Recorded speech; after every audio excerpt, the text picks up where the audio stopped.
Welcome to the Crime Redefined Podcast, produced by Zero Cliff Media. Coming to you from the US Bank Tower, high above downtown Los Angeles. In our podcast, we drill deep into forensics and criminal investigation from the viewpoint of the defense, as well as explore the intersection of the media and the justice system. Welcome to the Crime Redefined Podcast. Hopefully you're coming back for more.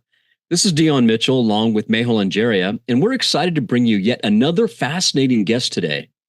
Yeah, Dion, you might say that our guest today is the very essence of the phrase crime redefined. We're excited to talk to Michelle Freed. She specializes in hypnosis and remote viewing.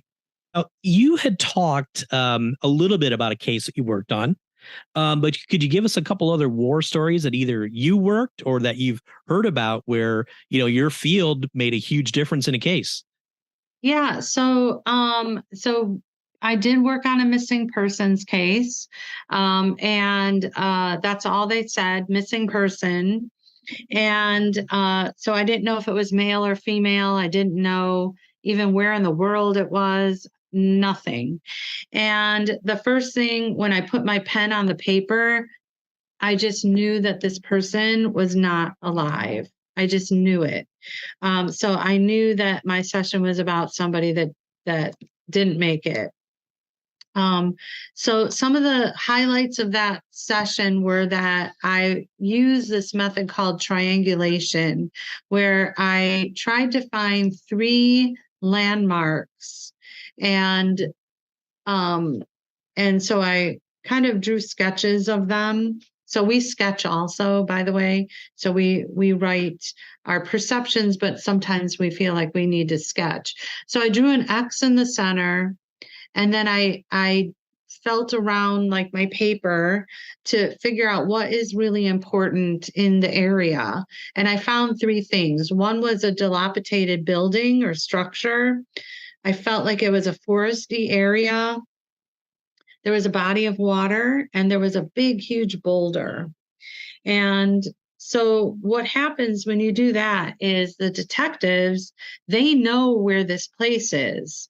So when they see these 3 things or what I'm describing, they just take that and they look on their map. Where can we find something that has a body of water, dilapidated building, it's in the forest, there's a big, huge rock, and they kind of match it up. And so what they were able to do is that.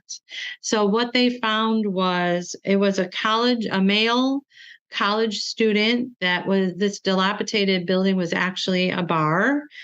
And he got drunk, walked down a path through a wooded area where there was a body of water.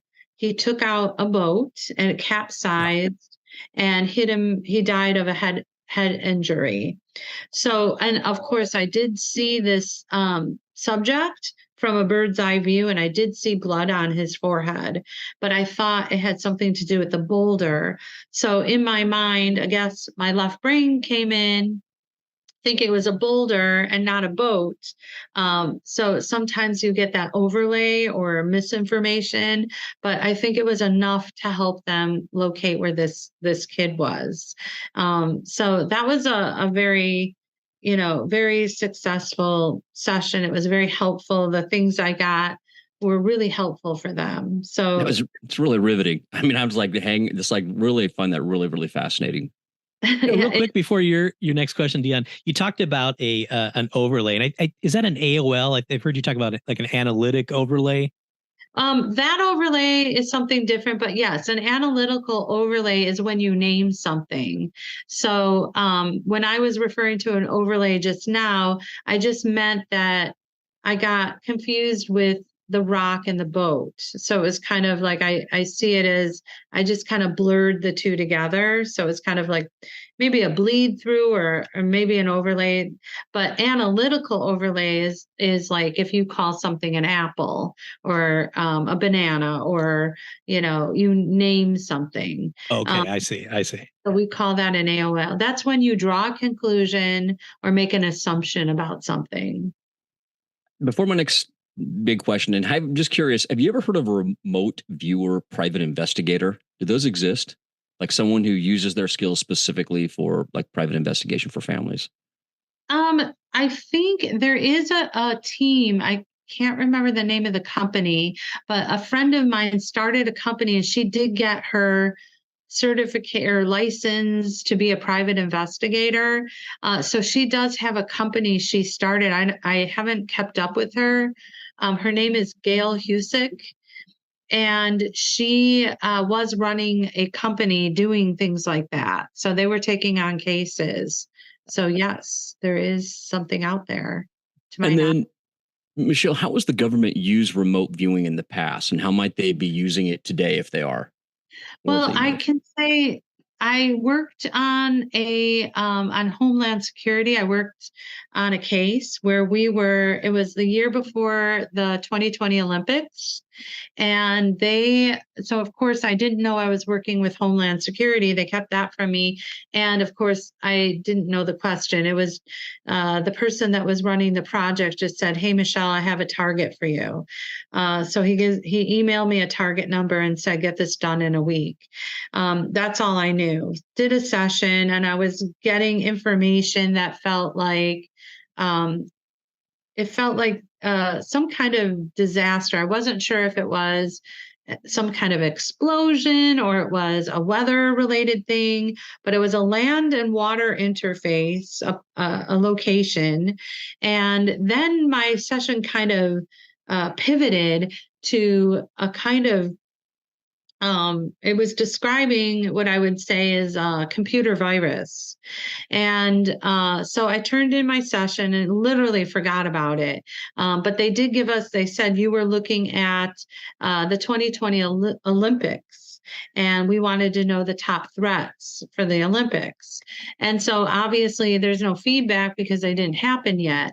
But in 2021, I think it was 2021. I was in my kitchen doing the dishes and I was thinking about that session and I'm like, oh my gosh, yeah, that session. And I all of a sudden realized, wait a minute, one of the top threats and why the Olympics didn't happen in 2020 was not a computer virus. It was a different kind of virus. It was a coronavirus.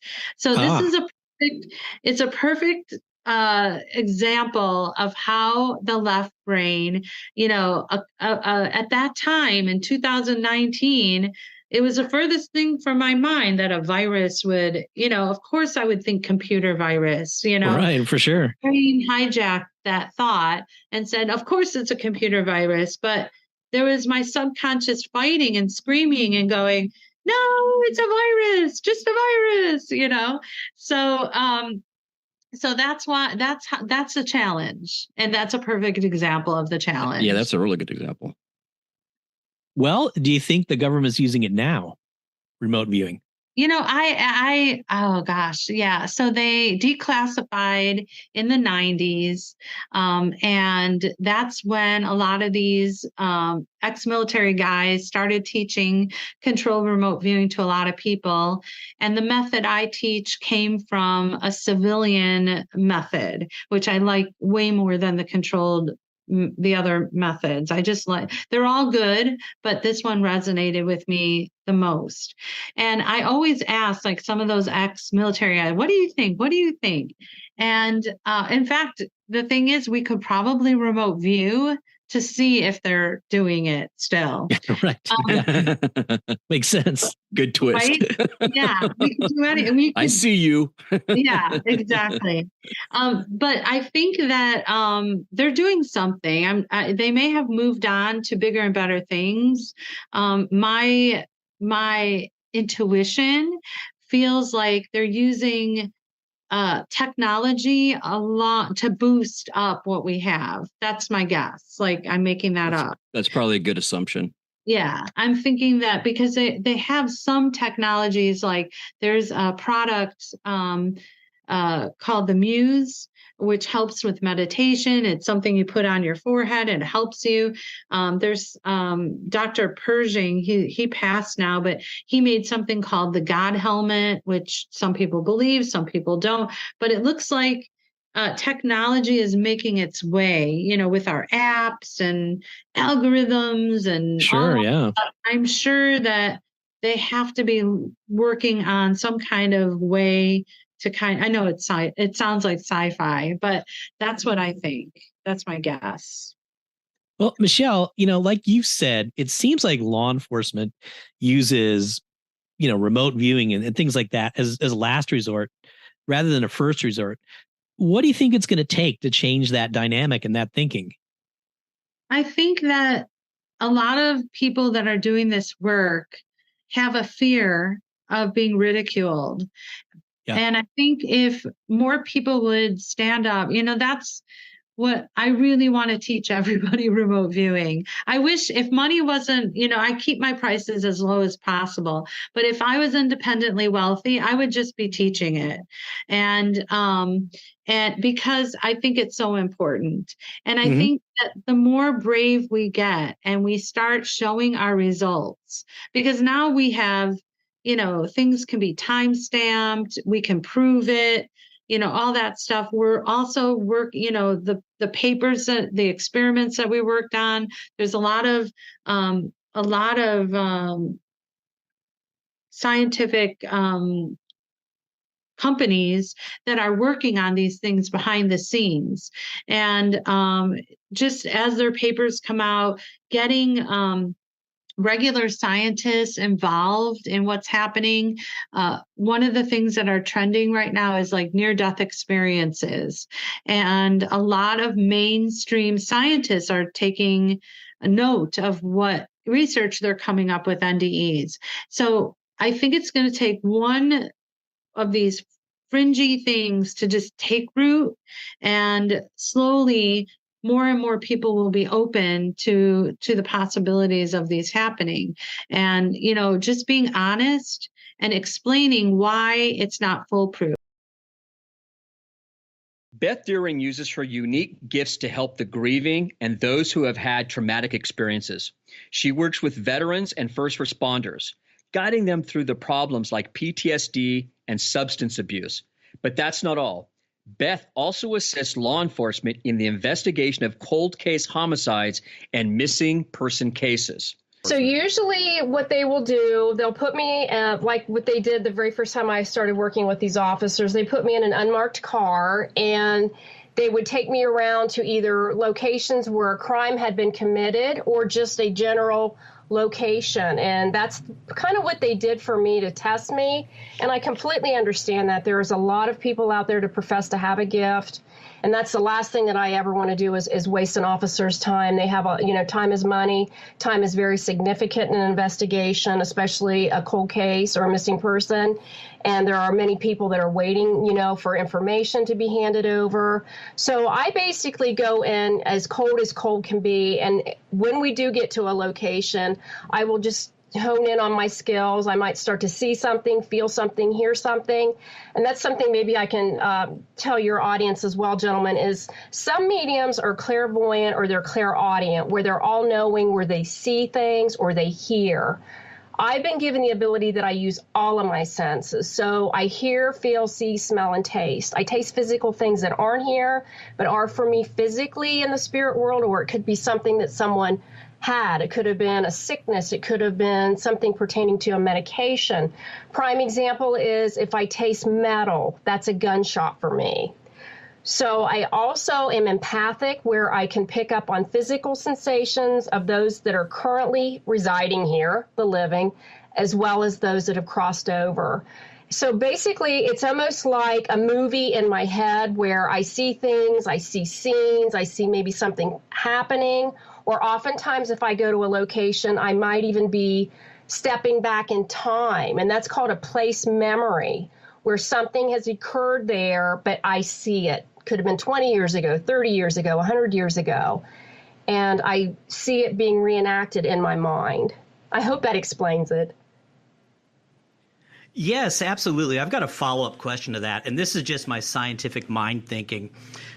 Typical tools, conventional tools for law enforcement investigation, there's a lot of, calibration, controls. I'm thinking of like a drug dog. There's proficiency tests, all of that kind of stuff. Do you have anything similar to that to just make sure that, your that what you're feeling is correct, or it's, you're not rusty or something like that? Oh, absolutely. If I go into a situation and I might even start doing automatic writing, we also have people that can back up what I'm picking up on, that they will start to actually investigate names. Say a name comes to mind or I'll hear something, that these officers will go ahead and in fact take the evidence that I'm providing, or hopefully information that I'm providing, and they have very thoroughly researched things to make sure that they're accurate. That's I don't know if I'm listening to this going kind of like losing my train of thought going, this is really amazing stuff. Are there any success stories that you can share regarding your work with law enforcement? We actually are working on a case right now. It's very close to hopefully coming to an end for a young lady that was murdered several years ago. I've been given some updates on that one. There's been a couple other missing persons that have been closed cases that we were able to do. I'm currently working on about 6 to 8 active cases right now, and a lot of them are very nationally known cases that we're working exclusively with. Thank you for listening to the Crime Redefined podcast. Like us on Facebook and follow us on Twitter at Crime Redefined. Please send us your comments and questions and join us for the next episode.